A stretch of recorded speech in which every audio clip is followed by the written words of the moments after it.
Teacher update 247 के सारे शिक्षकों को और सारे व्यूवर्स को मैं अपने इस यूट्यूब प्लेटफॉर्म पे तहे दिल से हार्दिक स्वागत और अभिनंदन करता हूं। साथियों, इस वीडियो में मैं आप सबको 2 से 3 अपडेट देने जा रहा हूं, जिसमें 1 से 2 अपडेट ऐसे हैं। खास करके पहला जो अपडेट जो मैं आपको देने जा रहा हूं, उसमें ये जो अपडेट है ये आने वाले समय में एक बहुत बड़े तबाही मचाने का काम करने वाला है।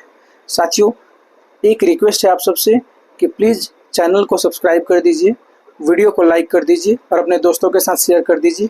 जबकि दूसरा रिक्वेस्ट ये है कि जो भी मेरा वीडियो है इसको कृपया करके पूरा देखें, फुल वॉच करें, इस वीडियो को पूरा देखें। पूरा जब आप देखेंगे तो आपको चीज़ें समझ में आएंगी कि मैंने क्या बोला, उसका एनालिसिस क्या है, उसका समरी क्या है। आप पूरा वीडियो देखते नहीं हैं, आधा अधूरा वीडियो देखेंगे, थंबनेल देखेंगे और उसी पे अपना कमेंट ला के चिपका देते हैं। और आप भी नहीं समझ पाते और हम भी नहीं समझ पाते हैं। आप क्या नहीं समझ पाते हैं? तो आप ये नहीं समझ पाते हैं कि ये जो लेटर निकाला गया है इसमें क्या बातें बताई गई है और मेरे कहने का भावार्थ क्या है।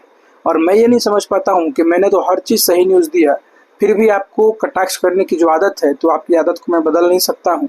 आप एक शिक्षक हैं, अपने शिक्षक का मर्यादा का पालन करें और उसकी गरिमा को बरकरार रखते हुए जो भी बातें आप करते हैं उसको शालीनता से पेश करने की कृपा करें।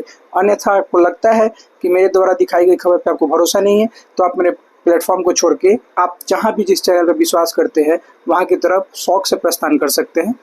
चलिए साथियों, वीडियो को स्टार्ट करते हैं और यहाँ पे समझने का प्रयास ये करते हैं कि ये प्रेषक जिला कार्यक्रम पदाधिकारी स्थापना रोहतास सासाराम से लेटर ये प्रेषित हुआ है और सेवा में सभी प्रखंड शिक्षा पदाधिकारी यानी सारे ब्लॉक के जो ऑफिसर्स हैं, जिसको आप बीईओ बोलते हैं, उनको ये निर्गत किया गया है पत्र।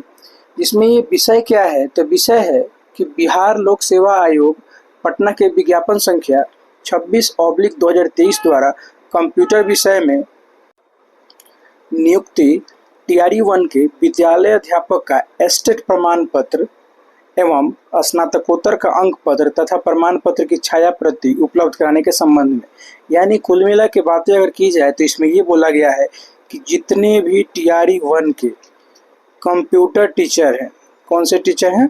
कंप्यूटर टीचर हैं, उनके सर्टिफिकेट की फिर से जांच की जाएगी और उसमें कौन कौन से उनके डॉक्यूमेंट्स लगेंगे। तो ये एस्टेट का जो आपका सर्टिफिकेट है और पीजी का जो आपका अंक पत्र यानी मार्कशीट है और उसका प्रमाण पत्र यानी जो उसका सर्टिफिकेट है, इसका जेरोक्स कॉपी आपको अटैच करके देना है। ये जो लेटर है वो रोहतास सासाराम का है, पूरे बिहार के लेटर नहीं है। फिर से मैं बोलूँगा, पूरा डिटेल देखें, उसके बाद कोई कमेंट करें। लेकिन आने वाले दिनों में हर जिले में ऐसे लेटर सामने आने वाले हैं। कारण क्या है? तो इसके डिटेल एनालिसिस को समझते हैं।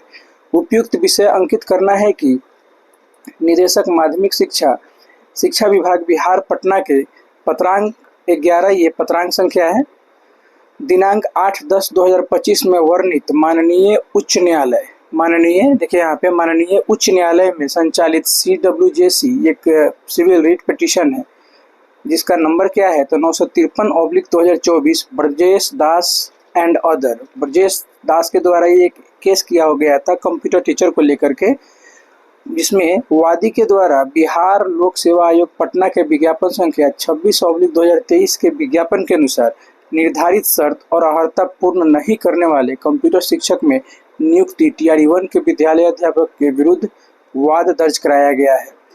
अब इस पैराग्राफ का भावार्थ क्या निकलता है कि टीआरई 1 में जो कंप्यूटर टीचर बहाल हुए हैं उसमें ये बोला गया है कि उसमें अधिकतर जो कंप्यूटर टीचर है वो उस मानक को पूरा नहीं करते हैं। कंप्यूटर टीचर होने की जो एलिजिबिलिटी है, जो योग्यता है, उसको पूरा नहीं करते हैं। इसलिए डॉक्यूमेंट्स की जांच करने का आदेश माननीय उच्च न्यायालय पटना के द्वारा दिया गया है कि जितने भी कंप्यूटर टीचर जो बहाल हैं टीआरई 1 से, उनके डॉक्यूमेंट्स का एक बार जांच किया जाए। उनमें जो मतलब फर्जी होंगे या जो योग्यता को पूरा नहीं कर रहे होंगे, भविष्य में उन पर गाज गिरना तय लग रहा है, ऐसा प्रतीत अभी के लेटर से हो रहा है। मैं श्योर नहीं हूँ कि आगे क्या होगा, लेकिन लेटर में जो डिसीजन आया हुआ है माननीय पटना उच्च न्यायालय का, उसके आधार पर तो अभी तक यही लग रहा है। बाकी आगे देखें क्या होता है। मैं विश करूँगा कि किसी भी शिक्षक साथी की नौकरी पे किसी तरह का कोई खतरा बिल्कुल भी ना हो। ठीक है, तो यहाँ पे अतः पत्र के साथ जिला अंतर्गत विभिन्न उच्च माध्यमिक विद्यालय के पदस्थापित एवं कार्यरत कंप्यूटर शिक्षक की नियुक्ति टीआरई 1 के विद्यालय अध्यापकों की सूची संलग्न करते हुए निर्देशित किया जाता है कि पत्र प्राप्ति के 3 कार्य दिवस के अंदर संलग्न सूची में सम्मिलित सभी विद्यालय अध्यापकों का स्व अभिप्रमाणित एस्टेट प्रमाण पत्र एवं स्नातकोत्तर का अंक पत्र तथा प्रमाण पत्र की छाया प्रति अधोहस्तचारी कार्यालय को उपलब्ध कराना सुनिश्चित करेंगे।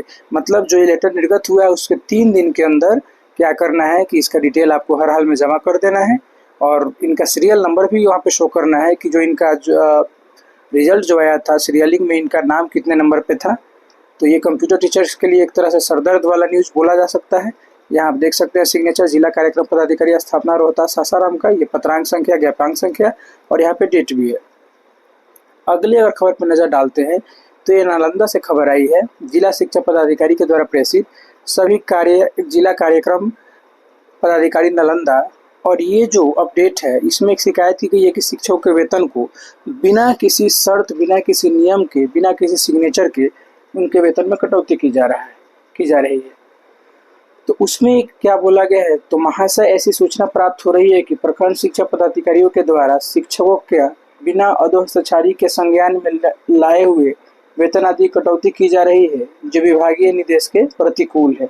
ये बोला जा रहा है कि बिना किसी इन्फॉर्मेशन और बिना किसी सिग्नेचर मोहर के, बिना किसी रूल रेगुलेशन के टीचर्स का जो पेमेंट है उनमें कटौती की जा रही है, जो कहीं से भी वाजिब नहीं है और ये विभाग के जो नियम है उसके खिलाफ है। ज्ञातव्य हो कि अपर मुख्य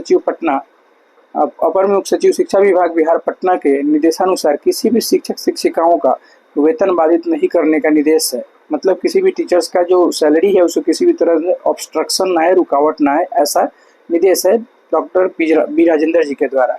अतः निर्देश दिया जाता है कि यदि किसी भी शिक्षक शिक्षिका के विरुद्ध अपेक्षित कार्रवाई करनी हो तो अलग से अधोहस्तचारी कार्यालय को प्रतिवेदित किया जाए, मतलब इन्फॉर्म किया जाए। एक आवेदन के थ्रू किसी टीचर पर कोई कार्रवाई करनी है तो पहले विभाग को एक आवेदन दिया जाए, उनको इन्फॉर्म किया जाए और तब जाए कोई कार्रवाई किया जाए। उनका वेतन में जो भी आप करना चाहें तब कर सकते हैं।